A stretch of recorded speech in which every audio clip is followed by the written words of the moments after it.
زندگی کے 18 20 22 سال جس پریوار میں گزارے تھے وہ سب چھوڑ کر وہ تمہارے یہاں آئی ہے. اب یہاں اس کا کوئی نہیں ہے شوہر کے سوا.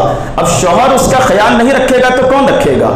تو اب شوہر اگر اس سے محبت کی باتیں کرے، محبت سے پیش آئے، بازار سے اس کے لیے کچھ لے کر آ جائے، تو پھر ماں باپ الزام لگاتے ہیں یہ تو جو ہے جورو کا غلام بن گیا. نہیں، یہ غلط ہے. اس طریقے سے جو ہے آپ نہیں چاہتے کہ آپ کی بچیاں جو سسرال میں ہیں ان کے ساتھ جو ہے ان کے شوہر اچھا سلوک کریں. ہر ماں باپ چاہتے ہیں نا. تو پھر کسی کی بیٹی آپ کی بہو ہے تو اس کے لیے بھی جو ہے ویسا ہی سوچیں جیسا آپ اپنی بچیوں کے لیے سوچتے ہیں.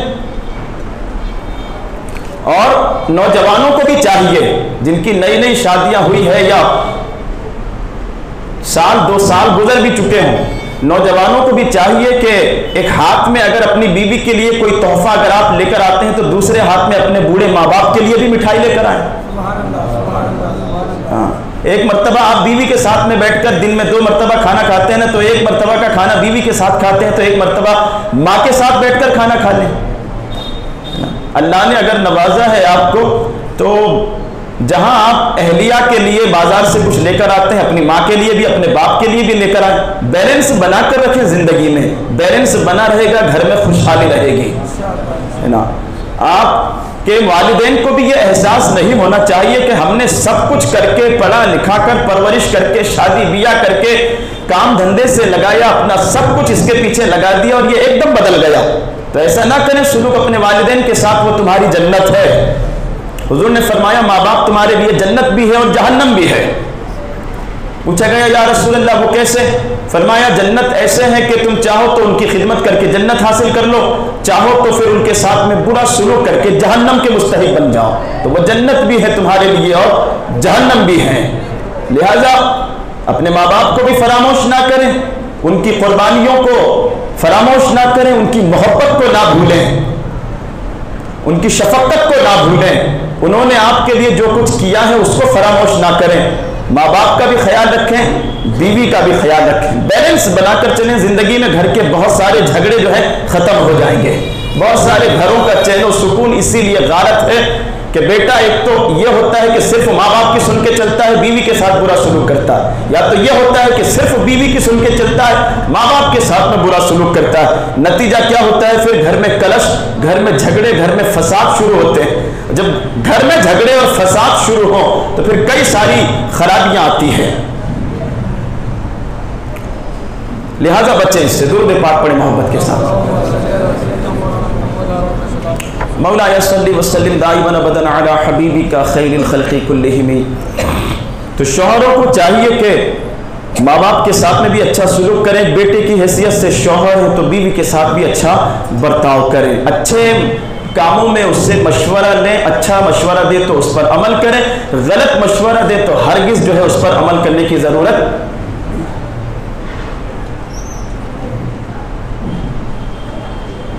اور اپنی بچیوں کو تعلیم دیں، تلقین کریں کہ وہ اپنے شوہروں کے ساتھ اچھی طرح پیش آئے. اس لیے کہ اللہ کے حبیب نے فرمایا اگر میں خدا کے علاوہ کسی اور کو سجدہ کرنے کی اجازت دیتا تو بیویوں کو حکم دیتا کہ وہ اپنے شوہروں کو سجدہ کرے.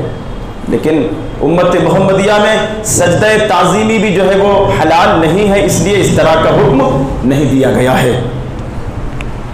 ایک اور مسئلہ جو اس پوری بحث کے بعد یا سورہ سعد کی آیت نمبر 44 پارہ 23 رکوع نمبر 13 کی یہ آیت ہے، ایک اور جو بڑا مسئلہ ہمیں یہاں سے ملتا ہے وہ ہے شرعی ہیلہ. شرعی ہیلہ کسے کہتے ہیں؟ کوئی ایسا کام یا کوئی ایسی چیز جو آپ کے لیے حلال نہیں تھی. شرعی ہیلہ یعنی ایسا کام آپ نے کیا کہ جس کے بعد وہ چیز آپ کے لیے حلال ہو گئی. اور شرعی ہیلے کا ثبوت یہاں سے ملتا ہے قرآن پاک کی. حضرت ایوب علیہ السلام نے قسم کھائی تھی 100 چھڑیاں ماروں گا یا 100 کوڑے ماروں گا. بعد میں جو ہے آپ کو حکم دیا گیا کہ آپ ایسا مت کرو، بلکہ ایک جھاڑو جس میں 100 جو ہے وہ کاڑیاں ہوں، ٹہنیاں ہوں، وہ لے کر ہلکے ہاتھ سے مار دو تو قسم بھی پوری ہو جائے گی اور بیوی کو بھی جو ہے آپ کی تکلیف نہیں پہنچے گی. تو یہ شرعی ہیلہ ہوا. مفسرین کرام، فقہاء کرام نے اس آیت سے شرعی ہیلوں کے جواز پر استدلال کیا. چنانچہ فتاوی عالمگیری میں ہے۔ جو ہیلا کسی کا حق مارنے یا اس میں شک پیدا کرنے یا باطل کرنے سے فریب دینے کے لیے کیا جائے وہ مکروہ ہے، اور جو ہیلا اس لیے کیا جائے کہ آدمی حرام سے بچ جائے یا حلال کو حاصل کر لے وہ جو ہے اچھا ہے، وہ جائز ہے۔ البتہ یاد رہے کہ شرعی ہیلے کے معاملے میں جو علماء کرام ہیں، جو مسائل جانتے ہیں یا جو مفتیان کرام ہیں، ان سے رہنمائی لیے بغیر عوام الناس، عام لوگ جو ہے کوئی ہیلا نہ کریں، اس لیے کہ بعض ہیلوں کی شرعی طور پر اجازت ہی نہیں ہوتی ہے، اور بعض اوقات میں ہیلا کرنے میں ایسی غلطی ہو سکتی ہے آپ سے جس کی وجہ سے وہ ہیلا درست ہی نہ ہو۔ اب آپ سمجھ رہے ہوں گے یہ ہیلا ہیلا ہیلا جو لفظ بار بار دہرایا جا رہا ہے کیا مطلب ہوتا ہے؟ شرعی ہیلے کا ایک مثال کے ذریعے میں آپ کو یہ مسئلہ کلیئر سمجھا دیتا ہوں۔ زکوٰۃ کے جو مصارف ہیں وہ کئی موقعوں پر آپ سن چکے ہیں، فقراء، مساکین وغیرہ۔ اللہ کے حبیب علیہ السلام نے فرمایا تمہاری زکوٰۃ کا سب سے پہلا حقدار جو ہے وہ تمہارا بھائی ہے، تمہارے گھر والے ہیں، اگر وہ مستحق ہوں۔ لوگ پوچھتے ہیں بھائی کو زکوٰۃ دے سکتے ہیں کہ نہیں دے سکتے؟ سب سے پہلا مستحق ہی بھائی ہے، احادیث کے حوالے سے، پھر بھائی کی اولاد، پھر بہن کی اولاد، پھر چاچا، پھر اس کی اولاد، پھر پھوپھی اس کی اولاد، خالہ خالو ان کی اولاد، یہ جو قریبی رشتہ دار ہیں یہ سب سے پہلے مستحق اور حقدار بنتے ہیں زکوٰۃ کے۔ اگر وہ شرعی طور پر واقعی میں جو ہے وہ فقیر ہوں، مسکین ہوں، کچھ نہیں ہو تب ٹھیک ہے۔ اس کے بعد اللہ کے حبیب علیہ السلام نے فرمایا پھر تمہارا پڑوسی اگر وہ محتاج ہے تو زکوٰۃ کا دوسرا حق اس کا بنتا ہے۔ پہلے گھر والوں کے بعد بولتے جاؤ پڑوسی، یہ دوسرا حقدار ہوا۔ اور پڑوس میں معلوم ہے کتنے لوگ آتے ہیں؟ پڑوس میں آپ کے سامنے، پیچھے، دائیں بائیں، ہاں یہ چاروں سمت کے کئی گھر جو ہے وہ پڑوس میں آتے ہیں۔ فقہاء کرام نے 40 گھر لکھا ہے، واللہ اعلم بالصواب۔ پڑوسیوں کے بعد اہل محلہ، تیسرا حق بنتا ہے محلے کے لوگوں کا، چوتھا حق شہر کے لوگوں کا، اور یہ 4 حق ادا کرنے کے بعد پھر بچتا ہے تو پھر آپ آگے بڑھو ٹھیک ہے۔ لیکن مان لیجئے کہ آپ کی فیملی میں بھائی بہن، پھوپا پھوپھی، خالہ خالو وغیرہ، ماموں ممانی، چاچا چاچی وغیرہ کوئی بھی جو ہے وہ غریب محتاج فقیر تنگ دست مفلس نہیں ہے نا۔ اب زکوٰۃ کہاں دے؟ تو میں پچھلے جمعہ میں مدارس کے حوالے سے زکوٰۃ کو لے کر مسئلہ کلیئر کر چکا ہوں۔ ابتدا میں مدارس کے لیے زکوٰۃ جو فہرست ہے، جو تفصیل ہے، اس میں مدارس کا تذکرہ نہیں ہے، لیکن اب چونکہ بغیر زکوٰۃ کے مدارس کو قائم رکھنا، وہاں خورد و نوش، کھانے پینے کے لیے بچوں کا انتظام کرنا یا مدرسین کی تنخواہ وغیرہ اب آسان نہیں ہے، یا کوئی ذرائع نہ ہو مدارس کے پاس، یعنی کوئی ملکیت، کوئی پراپرٹی، کھیت باڑی وغیرہ اگر ہو کہ جس سے وہ خرچ چلا سکتے ہیں تو ان کو بھی اجازت نہیں ہے۔ لیکن یہ بھی نہیں ہے تو پھر شرعی ہیلا یہاں اختیار کیا جاتا ہے۔ شرعی ہیلا کیا ہے؟ ڈائریکٹ مدارس والے بھی زکوٰۃ نہیں لے سکتے۔ میں ایسا دارالعلوم غوثیہ والے ناراض نہ ہوں، میں مسئلے کی بات کر رہا ہوں، یہ سب اس کی زد میں آتے ہیں، سب کے لیے ڈائریکٹ وہ بھی نہیں لے سکتے ہیں۔ شرعی ہیلا اس کے لیے بنتا ہے۔ شرعی ہیلا کیا بنتا ہے؟ شرعی ہیلا یہ ہے کہ جو زکوٰۃ کا پیسہ آپ کے پاس آیا ہے، آپ اس کو کیا کریں گے؟ آپ وہ سارا پیسہ اٹھا کر جو زکوٰۃ کے مستحق لوگ ہیں ان میں سے کسی ایک کو پکڑا دیا آپ نے، یہ لو بھیا سنبھالو، آپ اس کے مالک ہو، یہ ہمارے پاس زکوٰۃ کی اتنی رقم آئی ہے، یہ ہم آپ کو دیتے ہیں۔ کس کو دیں گے؟ جو شرعی مستحق ہو، فقیر ہو، مسکین ہو، غریب ہو، اس کو دیں گے کہ یہ ہم آپ کے سپرد کرتے ہیں۔ کر دیا اس کے سپرد، اب وہ اس کا مالک بن گیا۔ اب اس سے کہیں گے کہ آپ اپنی خوشی سے، آپ اپنی مرضی سے اس میں سے جو رکھنا چاہو رکھ لو، باقی ہم کو دے دو مدرسے کے لیے۔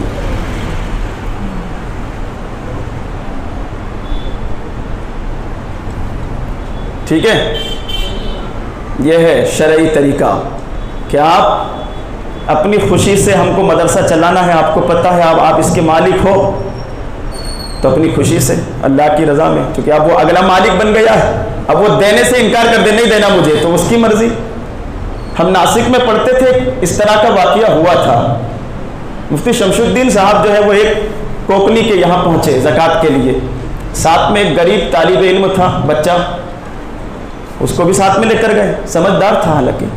اب وہ اگلے نے کیا کیا، لاکھوں روپئے اٹھائے اور کہا یہ زکوٰۃ کے ہیں، میں تم کو مالک بناتا ہوں۔ اس کو ایک طالب علم کو جو واقعی میں غریب تھا، اب اس نے کیا کیا، مالک بن گیا۔ تو مالک بننے کے بعد وہ سارا پیسہ اس نے اٹھایا اور مفتی شمس الدین صاحب سے کہتا حضرت یہ لو میں آپ کو دیتا ہوں۔ ادھر وہ کوکنی وہ پریشان رہے، یہ کیا کر رہے ہو؟ کہ بھیا میں نے تم کو مالک بنایا ہے لیکن میرا بھی تو خیال رکھو۔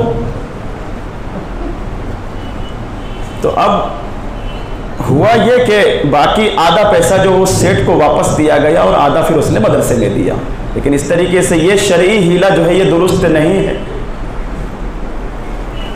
درست وہاں ہوگا جہاں وہ اپنی مرضی سے، اگلا جو ہے اپنی خوشی سے دے دے، اس کو آپ پھر مجبور نہیں کر سکتے۔ لیکن آج کل یہ دیکھنے میں آ رہا ہے، میں مسئلے بتا رہا ہوں، کوئی اس کو اپنے اوپر نہ لے۔ بہت سارے بھارت میں ایسے چھوٹے چھوٹے مکتب وغیرہ ہیں جہاں پر بچوں کے کھانے پینے کا انتظام نہیں ہوتا ہے، جہاں وہ بچے نہیں رکھے جاتے جہاں جن کے کھانے پینے کا دارالعلوم کو انتظام کرنا پڑتا ہو، صرف مکتب ہے۔ بہت سارے ایسے چل رہے ہیں، اپنے علاقے سے بھی لوگ یہاں آتے ہیں۔ میں نے پوچھا ہے ان سے کہ کیا تمہارے یہاں باہر کے طلبہ ہیں، ان کے کھانے پینے کا انتظام ہوتا ہے؟ وہ کہتے ہیں نہیں ہوتا ہے، لیکن وہ آتے ہیں۔ تو وہ بھی سمجھ لیں اچھی طریقے سے کان کھول کر، صرف مدرسین کی تنخواہ کے لیے یا چھوٹے چھوٹے مکتب کے لیے زکوٰۃ نہیں لے سکتے، اور لی ہے اگر تو وہ شرعی ہیلے پر عمل کیے بغیر وہ پیسہ آپ نہیں دے سکتے، پھر وہ آپ کے لیے حلال نہیں ہوگا۔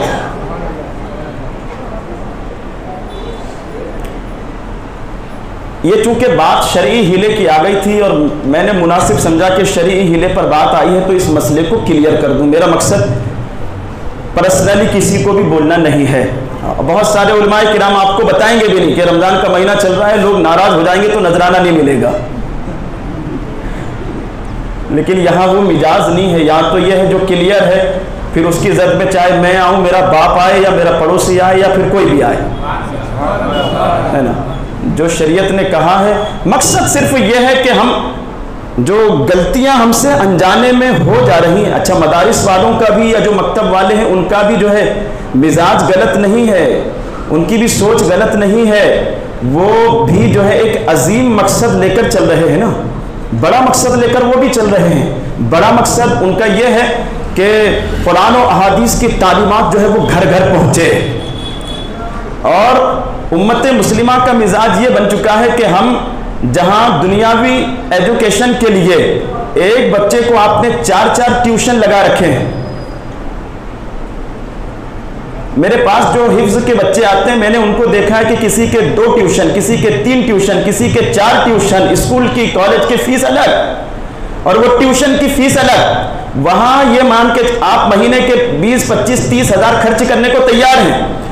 دارالعلوم یا مدرسے والوں نے اگر فیس لگا دی کہ آپ کو جو ہے فیس دینا پڑے گی 100, 150, 200 روپئے، جبکہ تبلیغی والے لے رہے ہیں، میں نے دیکھا ہے سیندوا میں تبلیغی جماعت کے لوگ لے رہے ہیں، قاعدے والوں کی الگ، ناظرے والوں کی الگ، حفظ والوں کی الگ، اور وہاں خوشی سے لوگ دے رہے ہیں۔ لیکن ہمارے یہاں اگر اس طرح سے شروع کر دیا جائے نا کہ اب قاعدے والوں کی 100 روپے، ناظرے والوں کی 150، اس کے اوپر والے جو ہے 200، اور جو مسائل ہیں دینیات، نماز روزہ کے پورے طریقے، نماز کس طریقے سے پڑھانا ہے، یہ چیپٹر بھی ہونا چاہیے مدارس میں۔ عام طور سے لوگ بھیجتے ہیں بچوں کو، قاعدہ پڑھ لیا، قرآن ناظرہ پڑھنا آ گیا، سمجھتے آپ ہمارا کام ختم ہو گیا۔ کچھ بھی نہیں آیا آپ کے بچے کو، کچھ نہیں آیا، کام ختم نہیں ہوا۔ ایک سلیبس اور ہونا چاہیے جس میں مکمل پریکٹیکل نماز کا طریقہ تبلیغی لوگ کر رہے ہیں، اور ہمارے یہاں بھی یہ ہونا چاہیے۔ الحمدللہ ہم بھی کوشش کر رہے ہیں اپنے بچوں کو یہ ساری چیزیں سکھانے کی۔